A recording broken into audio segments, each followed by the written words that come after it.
Hey, so I've got some time, so I've decided to give a sort of lesson on what it's like to actually be out climbing in the house range, or really just outdoor, because a lot of people have experience climbing in gyms, and if they're thinking that what I'm doing right now is like climbing in a rock climbing gym, then they are sorely mistaken. So the first key is to think of a rock climbing gym, and you think of that perfect handhold.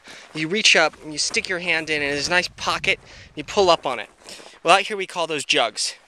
Now that you know what they're called, erase them from your memory. Jugs don't exist.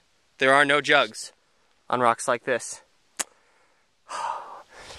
That means there are two ways that we climb at the house range. We climb with crimps and cracks.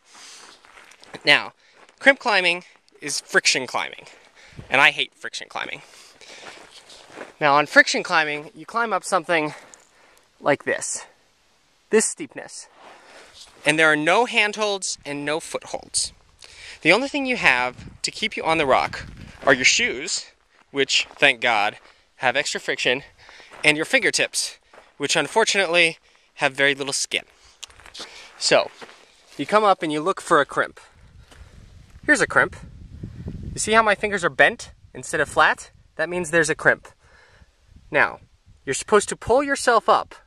Well, no, you're supposed to hold yourself onto the wall with this crimp, okay?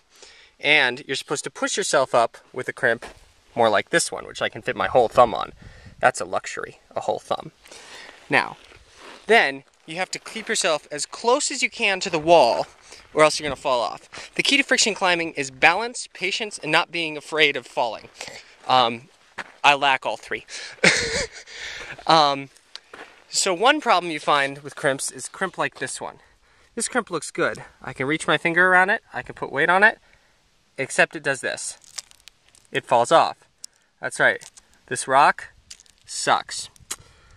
When you stand on a crimp like that, and you put all your weight on it, and you step up, because you're going to go for another crimp to put your hand on so you can hold yourself to this, near vertical wall, and it falls away, you cheese grate, which is coming down the wall like this, and that results in scratches like this.